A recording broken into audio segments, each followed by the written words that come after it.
Hello students, आपका मेरे channel smart study में स्वागत है। स्टूडेंट्स, आज हम शिक्षा निदेशालय की तरफ से दी जाने वाली कार्यपत्रक नंबर 2 करेंगे, जो कि क्लास 8th की है और विषय है हिंदी। बेटा, ये वर्कशीट 17 सितंबर 2020 की है। तो आइए शुरू करते हैं आज की वर्कशीट शुरू करने से पहले बेटा प्लीज़ मेरे चैनल को सब्सक्राइब कर दीजिए।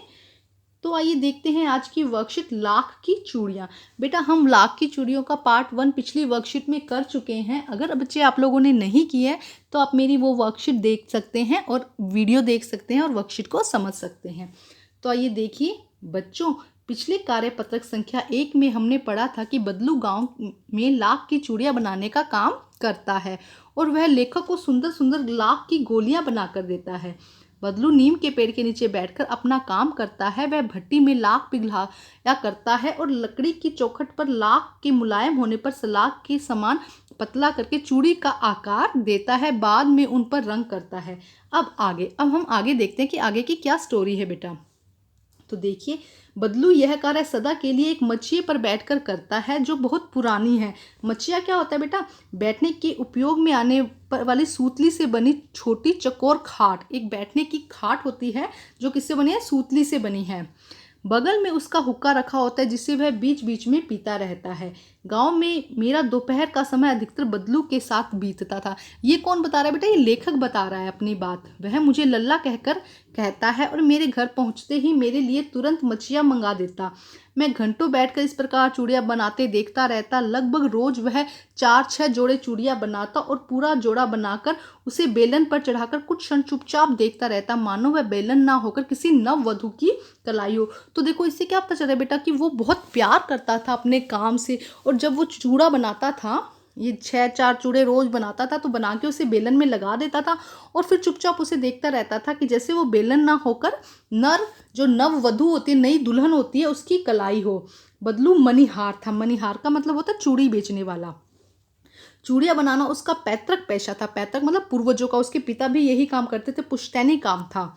वास्तव में बहुत सुंदर चूड़ियाँ बनाता था। उसकी बनाई गई चूड़ियों की खपत भी बहुत ही, मतलब कि जो वो चूड़ियाँ बनाता था उससे उसकी कमाई भी अच्छी हो जाती थी। उस गांव के सभी स्त्रियाँ उसकी बनाई हुई चूड़ियाँ पहनती थी और आसपास के गांवों के लोग भी उससे चूड़ियाँ ले जाते थे। परंतु वह कभी कभी चूड़ियों के पैसे से न बेचता था। उसका कभी कभी वस्तु विनिमय का तरीका था। तो मतलब क्या कहता है? परंतु वह कभी भी चूड़ियों को पैसे से बेचता न था। उसका अभी तक वस्तु विनिमय का तरीका था। वस्तु विनिमय क्या होता है? देखो, रुपये पैसे न खरीद कर वस्तु के बदले दूसरी वस्तु लेना, मतलब ऐसा वस्तु विनिमय होता है कि हम एक वस्तु देकर दूसरी वस्तु ले लें। तो वो क्या करता था? कभी पैसे नहीं लेता था, वो वस्तु विनिमय करता था। लोग अनाज के बदले उसे चूड़ियाँ दे जाते थे, तो वो क्या लेता था? वो लोगों को चूड़ियाँ देता था और लोग उसे अनाज दे देते थे। बदलू स्वभाव से बहुत सीधा था। मैंने कभी भी उसे किसी से झगड़ते नहीं देखा। लेखक कह रहा है कि उसने उसको कभी किसी से झगड़ते हुए नहीं देखा। हाँ, शादी विवाह के अवसरों पर वह अवश्य जिद पकड़ लेता था।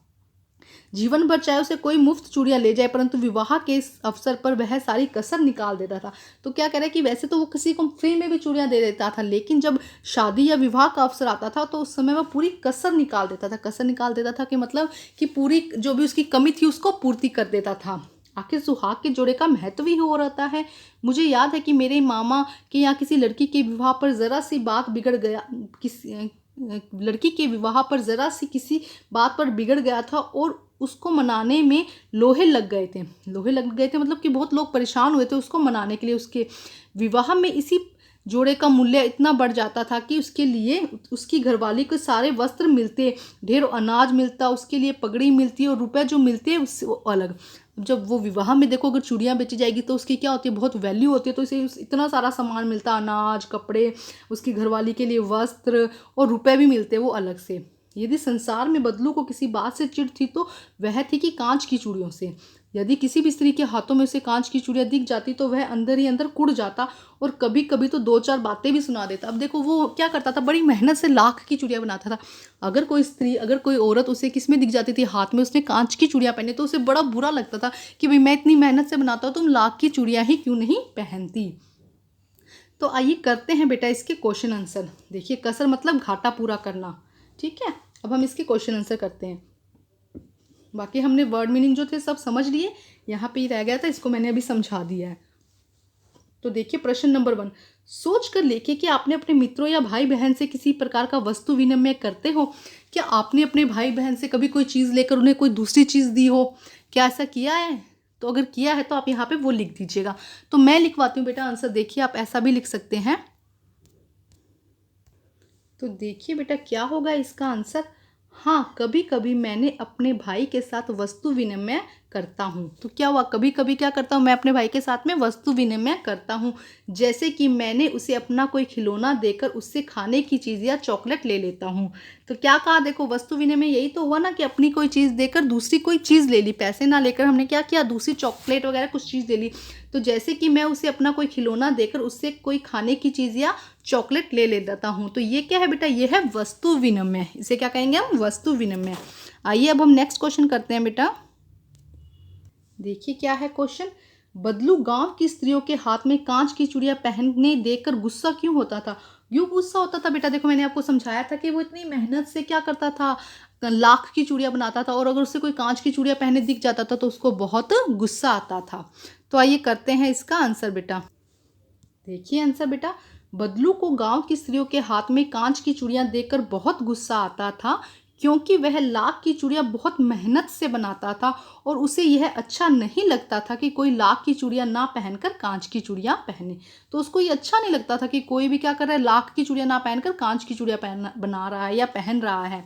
तो बदलू गांव की स्त्रियों के हाथ में कांच की चूड़ियां देखकर बहुत गुस्सा आता था, क्योंकि वह लाख की चूड़ियां बहुत मेहनत से बनाता था और उसे यह अच्छा नहीं लगता था कि कोई लाख की चूड़ियां ना पहनकर कांच की चूड़ियां पहने।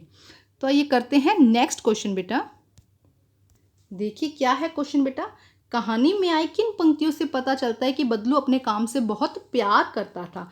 तो प्रश्न नंबर 3 में कहानी में कौन सी पंक्तियां हैं, तो आइए हम इन्हें ढूंढने की कोशिश करते हैं बेटा। देखो कौन सी पंक्ति है जिससे ये लगता है कि वो उससे बहुत प्यार, अपने काम से बहुत प्यार करता है। तो देखो, लगभग रोज वह 4-6 जोड़े बनाता था। पूरा जोड़ा बनने के बाद उसे बेलन पर चढ़ाकर कुछ क्षण चुपचाप देखता रहता था कि मानो वह बेलन ना होकर किसी नववधु की कलाई हो। तो इनसे क्या लगता है, देखो वो कितना शांत होकर चुपचाप उसे देखता रहता था, निहारता रहता था।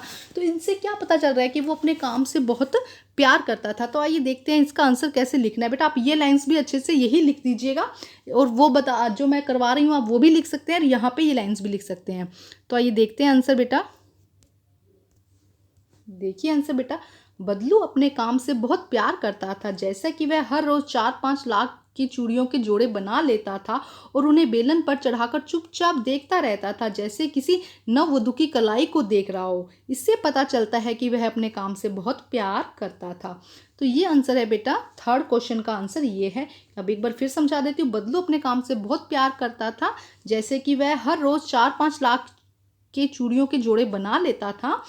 इन्हें बेलन पर चढ़ाकर वह चुपचाप उन्हें क्या करता रहता था, देखता रहता था, जैसे किसी नववधु की कलाई को देख रहा हो।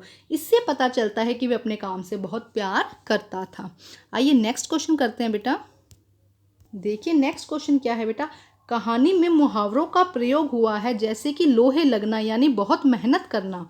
गद्यांश में आए अन्य मुहावरों को खोजकर उनका अर्थ लिखिए। तो हम कोशिश करते हैं कुछ और इसके अंदर जो मुहावरे आए हैं उनको लिखने की, उनको ढूंढने की। आप कोशिश कीजिएगा कि और भी मुहावरे इसमें से आप ढूंढ सके। तो आइए करते हैं बेटा ये आंसर हम। तो देखिए बेटा आंसर, सबसे पहले कमर कसर निकालना एक आया था ना हमारे सामने भी। कसर निकालना मतलब कमी पूरा करना। कसर निकालने का क्या मतलब होता है, कमी पूरा करना। अंदर ही अंदर कुड़ जाना, हमने देखा था जब वो सोने की लाख की चूड़ियां नहीं पहनते तो वो जो बदलू था अंदर ही अंदर कुड़ जाता था, मतलब गुस्सा होना। 2-4 सुना देना, और वो क्या करता था, उनको 2-4 सुना देता था। कड़वी बातें बोलना, कड़वी बात बोलना, ये क्या हो जाएंगे, ये मुहावरे हैं जिनका अर्थ यहाँ पर दिया गया है। ठीक है स्टूडेंट, आप और मुहावरे ढूंढने की कोशिश कीजिएगा और उनको आंसर करने की कोशिश कीजिएगा। आइए नेक्स्ट देखते हैं बेटा क्वेश्चन।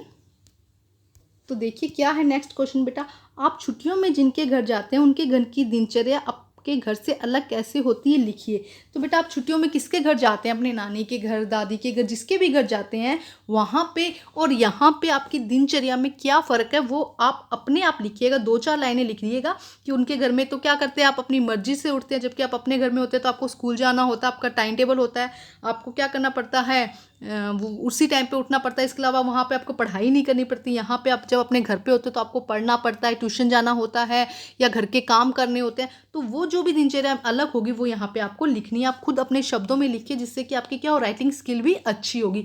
ये आप किसी से मत लिखवाइएगा, खुद सोचिएगा और खुद लिखिएगा। तो बेटा आज की वर्कशीट आपकी कंप्लीट होती है। वर्कशीट कंप्लीट करके अपने टीचर से चेक कराइए और प्लीज़ मेरे चैनल को लाइक कीजिए, सब्सक्राइब कीजिए और शेयर कीजिए। Thank you students.